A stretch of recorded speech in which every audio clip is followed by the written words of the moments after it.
Hi, good evening, everyone. We'll just start in a moment. Let everyone join.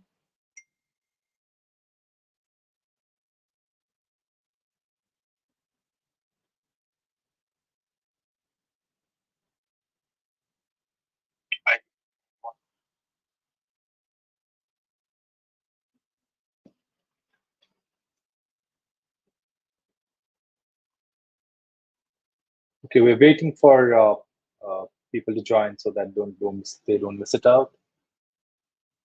Many times people join a little late, so we'll wait for 2 minutes and then we will start.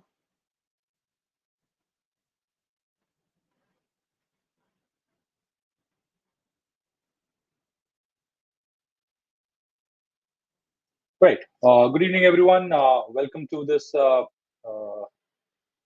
e-learning session, wherein we will be tackling how we can develop a governance and risk management and a compliance framework using ISO27001 2022. Okay, that's something which I am going to take on today. The main aim is to understand the framework per se and how you can develop a complete framework around it. Right, a little about me. I'm Colonel Shubhajit now, retired from Indian Army. I'm the co-founder of Protect Technologies and also the founder of Protect Academy. Okay, very passionate about information and cybersecurity. I teach CISSP. I'm the lead instructor for CISSP for Protect Academy, and we basically also assist organizations in maturing their cybersecurity posture. Right. So we provide technical solutions and implementations also. Right. So why did I choose this topic today? Implementing GRC with ISO 27001 Now, if you look at GRC per se, right, if you want to establish a governance framework inside your organization, you have to start from somewhere. You need a starting point. So what could be that starting point? Either your organization has a very well matured GRC framework, uh, which might be the case with bigger companies, which are established companies, which are optimized for taking decisions based on risk. But businesses are growing. There are dependencies on digital platforms. Digital infrastructure is growing, and information today rides mostly on digital networks. And that's why today it has become very important to implement a GRC framework for managing information security risks. Now, whenever you want to implement a framework, you need to have a starting point. And somewhere, ISO 27001 provides you with that framework to maintain it, to implement a management process around information security. Today, information security is one of the major concerns for all organizations who want to transform themselves digitally. Okay, and that's why they have to implement a governance, risk management, and a compliance framework. Now, how does GRC help actually? GRC majorly helps in four ways. It establishes policies and procedures to be followed to manage information security risks. It also, has a risk-based culture wherein you are keeping an oversight on the risks that are faced by your organization. And then you also have an oversight on compliance, which you might have to meet as per legally required, as per regulatorily required, or as per internal standard requirements. So if you look at GRC is basically a process, a management process to take care of information security risks. Okay, but what is one of the most important part of GRC, which nobody talks about, is the ownership. Who is the owner of every aspect of GRC? So who is the owner of governance? Who is the owner of risk? And who is the owner of compliance? That is what GRC is all about. Right. So once we look at governance, the governance is basically the framework which will, assist you in implementing information security management process aligned with your business objectives. So you have your business objectives, organizational business objectives, and then you understand the business objectives and you develop an information security framework around it to basically assist the business to move forward and not to stall it. Okay. So that is the first major requirement of having the governance framework in place.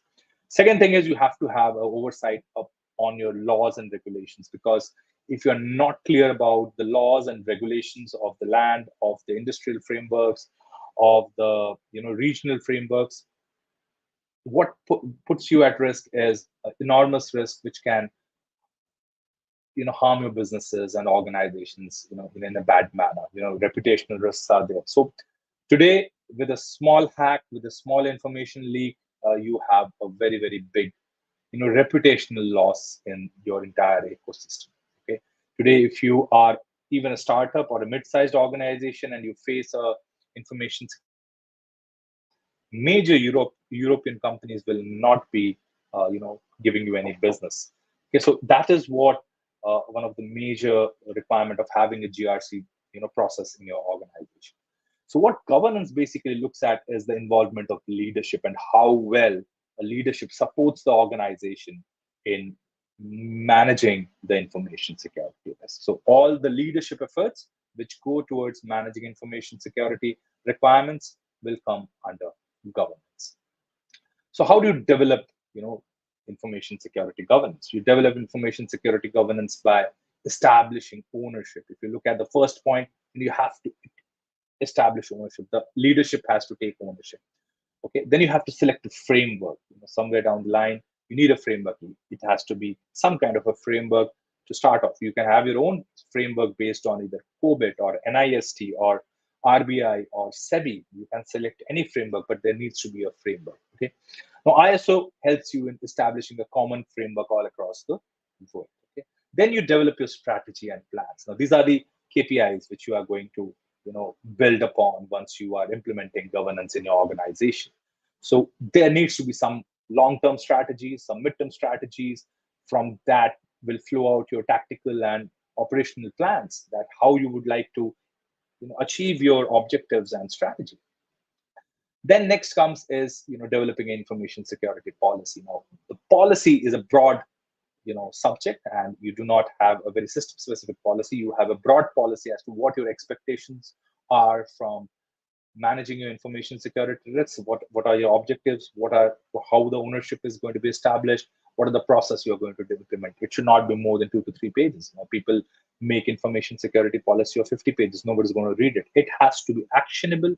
It has to be a policy which can be implemented easily. It has to be a policy which can be understood by each and everyone who has ownership in the entire GRC process.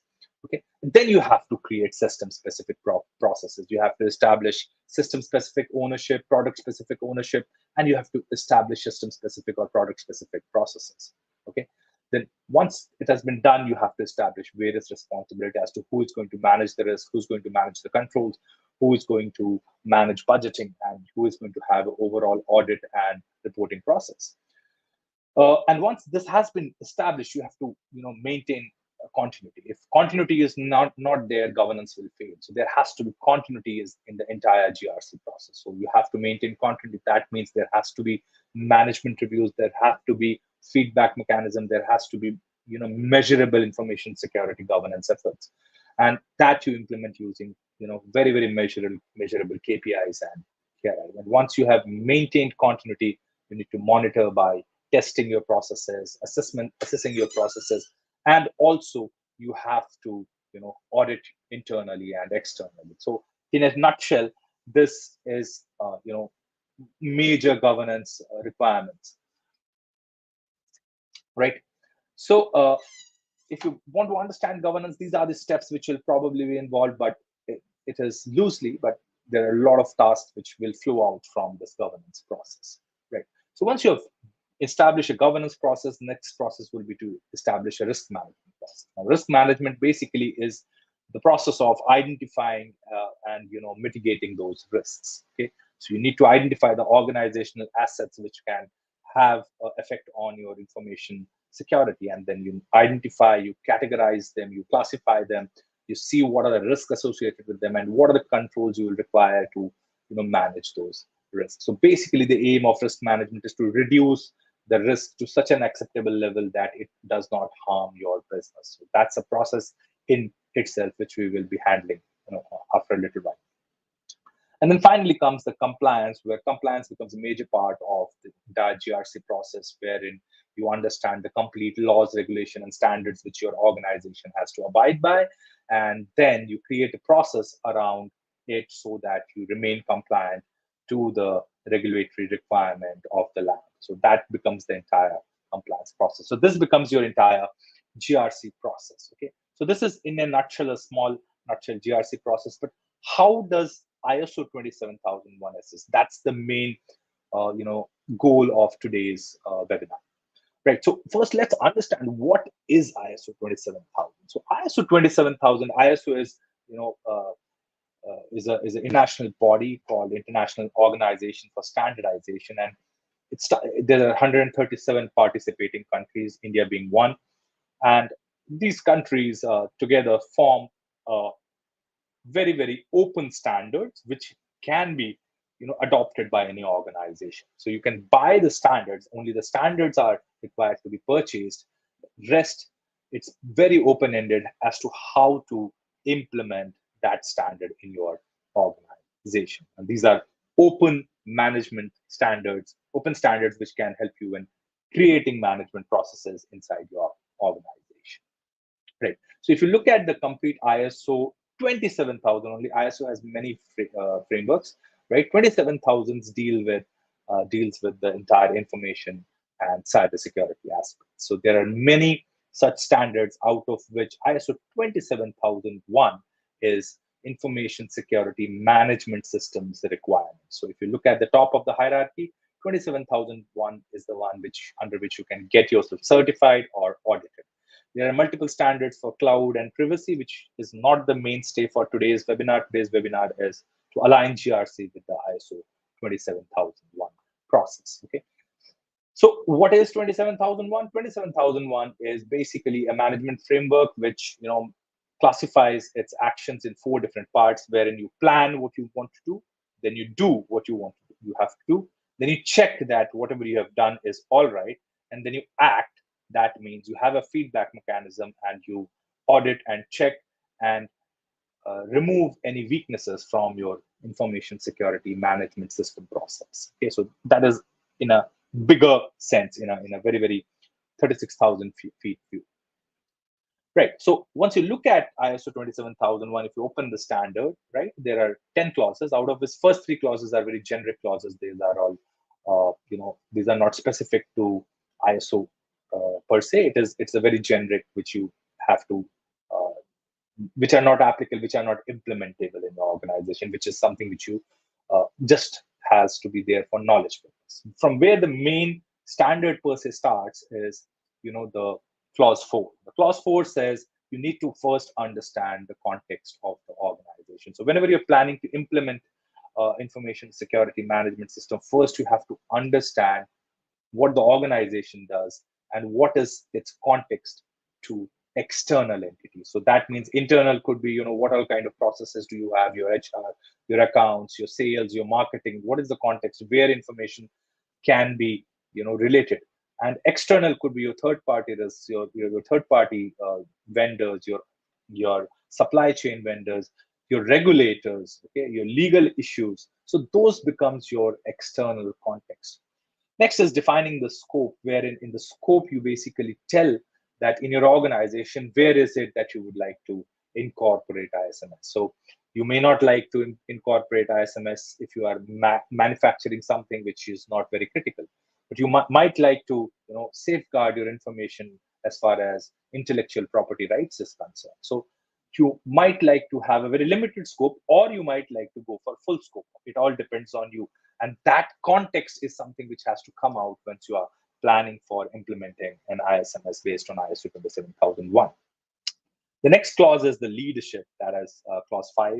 The leadership clause basically tries to establish the commitment of the senior management for supporting the ISMS process. And how can senior management, provide evidence of commitment? It provides an evidence of commitment by, probably forming an information security governance committee. It provides evidence by carrying out regular management reviews. It It carries out by providing resources required to implement information security requirements. So that's how leadership can provide evidence of their commitment towards establishing an ISMS. And then next is the leadership should ensure that there is an information security policy. That becomes one of the major first requirements of ISO 27000, where you lay out a policy, a broad policy which can be implemented in your organization, taking into consideration the context of your organization.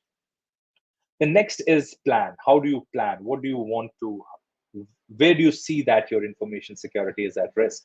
So you have to identify and assess those risks. And one of the major part of clause 6 that is in planning is to identify and assess risks.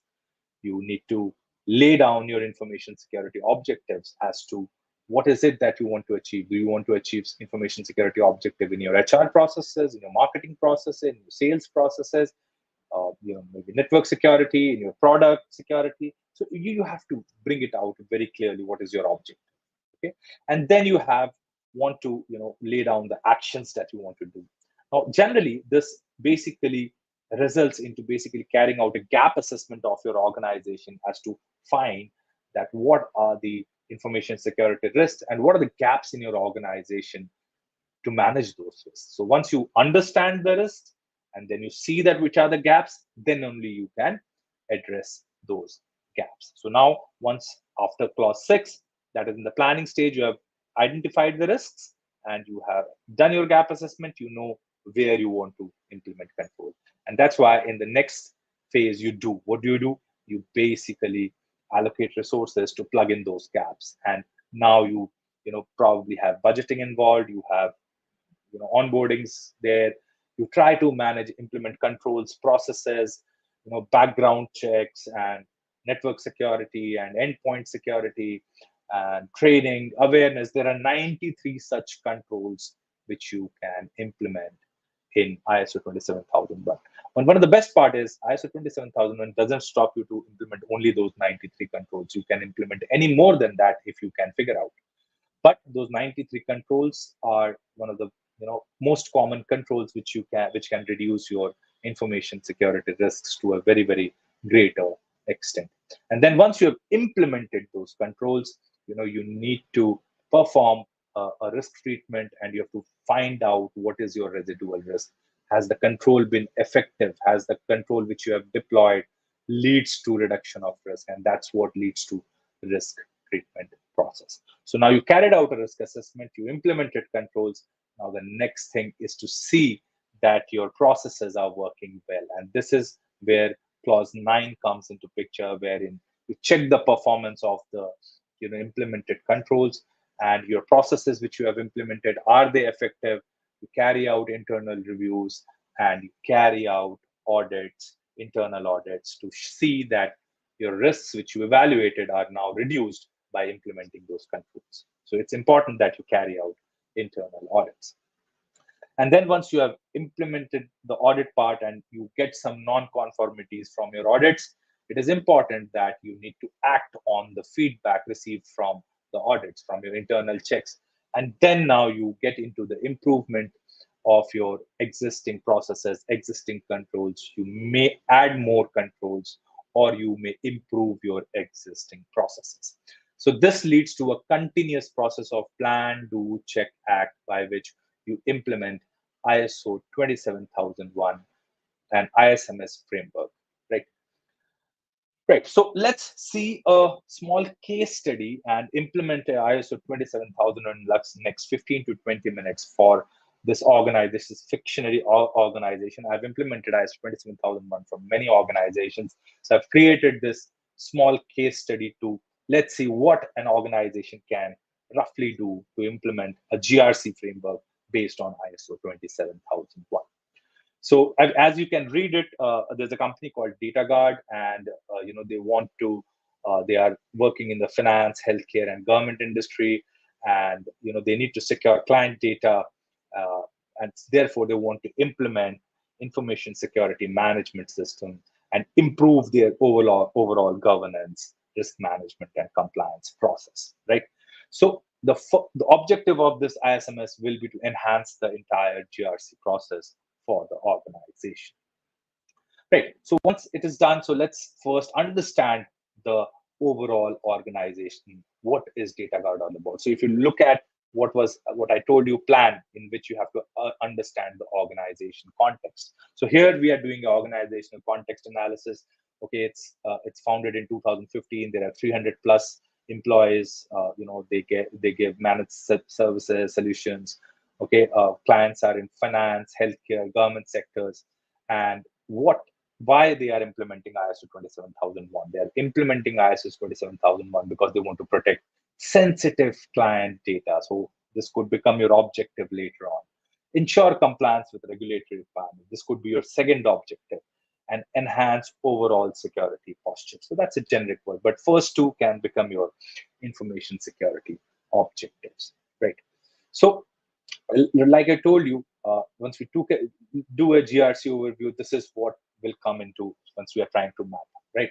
So once we did a GRC overview, now why are we implementing ISO 27001? Because it's going to have a very beautiful risk management posture, good regulatory compliance, and increase customer confidence. This is very important. When a customer sees that you have implemented an ISMS based on 27001, clients start getting customer confidence. They get that confidence. Okay, so let's see what is the first phase of their operation. So first phase, they would like to establish the context. Context means that what is it that the organization does. So here we will identify, okay, what is their business line all about? So it's healthcare, finance, government, business, right? What are the interested parties? So clients will be their interested parties. Their suppliers will be their interested parties. Legal regulators will be interested parties. So this is where you do that analysis and bring it out and document it. It's very important that you document this part. And then next is, you define the scope. Now in this scope, what you do is basically, let's assume that Data Guard has only one office space, based out of Delhi. They would like to implement ISMS for this one office, which is in Delhi. And they have two more satellite offices, which is in Mumbai and Chennai. They are not interested in implementing ISMS there. So they can actually specify where is it that they would like to implement the ISMS. So that's one peculiarity of ISMS, that it is completely open to you. You are free to implement where you want to implement, depending upon where you think the risk lies. The next is leadership commitment. So how do you establish leadership commitment? So Data Guard will call for a management review, and they will communicate to entire organization that they are going to implement ISMS based on 27001. And how do they do that commitment? They can send an email, they can carry out a management review, they can address everyone and say that we are going to do this particular implementation. That's more than enough, right? And they will be providing resources required for this.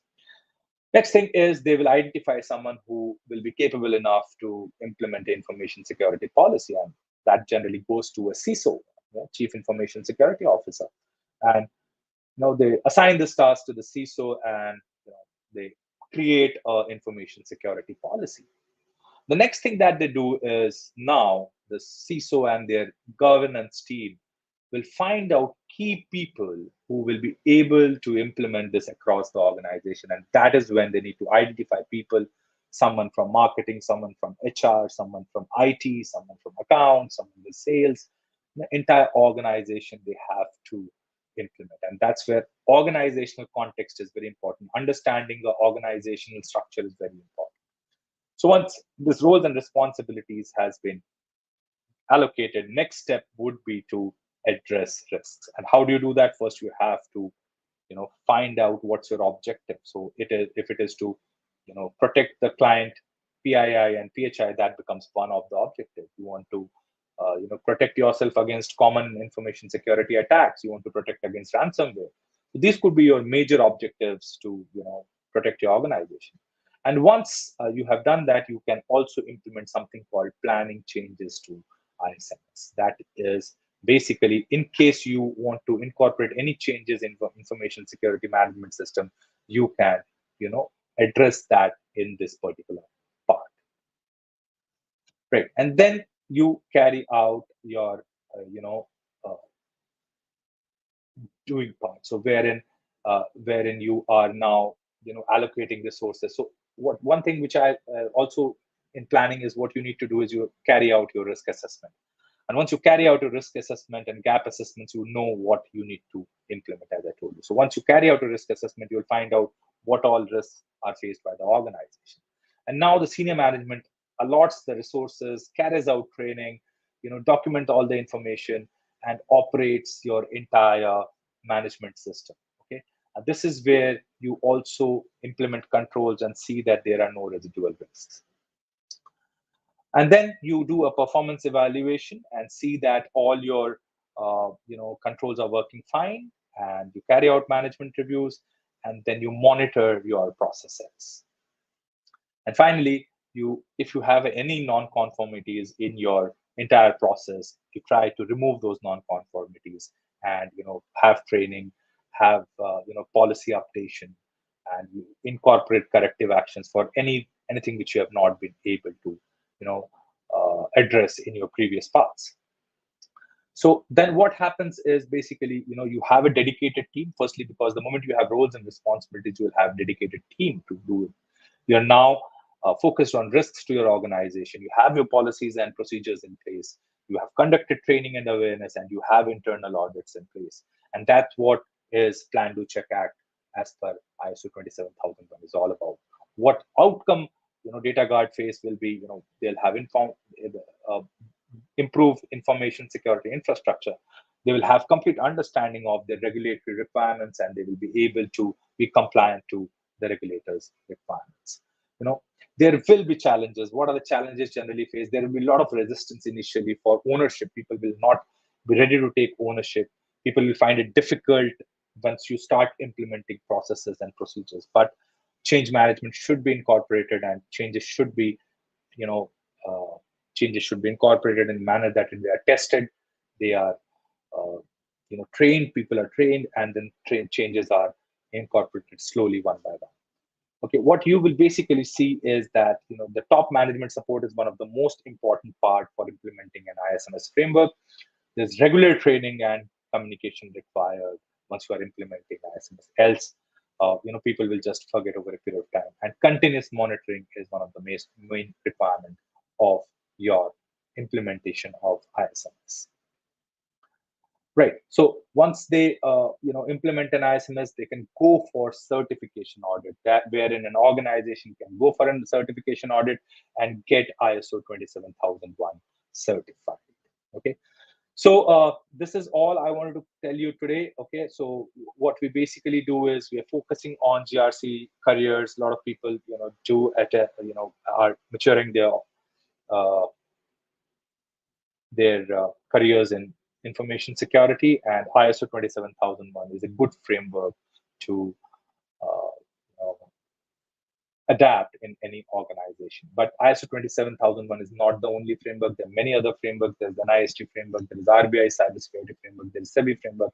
But you can actually put ISO 27001 as the bottom layer and build all other frameworks on top of them. Right. So with this, I've come to the end of today's session.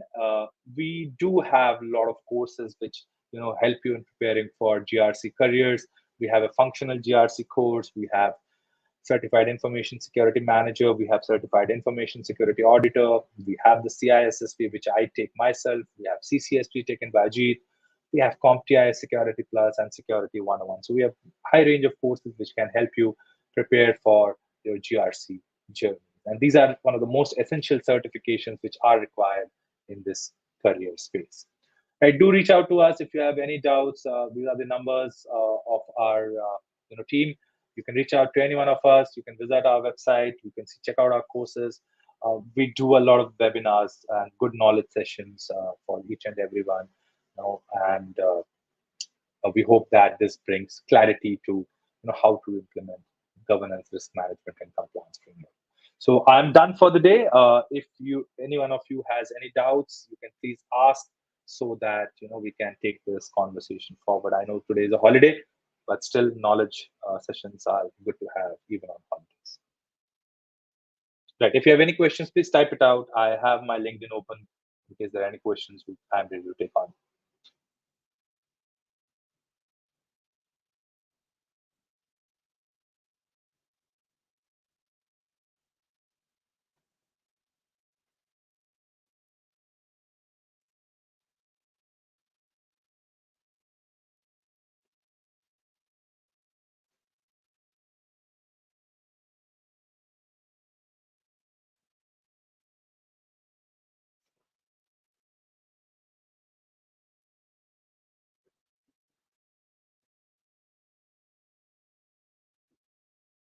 I guess there are no questions.